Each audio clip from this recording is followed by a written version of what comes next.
အားလုံးပဲမင်္ဂလာပါစီးကြနေတဲ့လူတွေစီးအောင်နေတဲ့လူတွေเนาะစီးကျင်နေတဲ့လူတွေ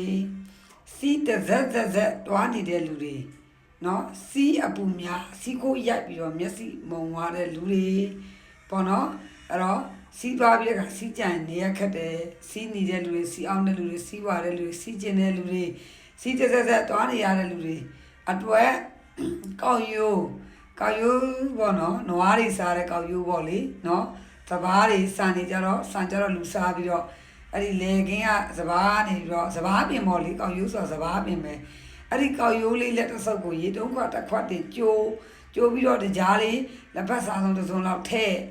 ပြီးတော့တောက်ပေးမနေ့တစ်ခွက်နေ့တစ်ခွက်ညတစ်ခွက်တောက်ပေးလို့ရှိရင်တိတတာပေါ့နော်အတ္တပြောင်းကင်းစေငွေလည်းမကုန်ဘူးအနာနဲ့စီလည်းတဲ့တယ်နော်မတိတူကြော်တော့တိတူဖော်စားနော်မြမစေးနီမြအားလုံးပဲကြမှာချမ်းသာကြပါစေ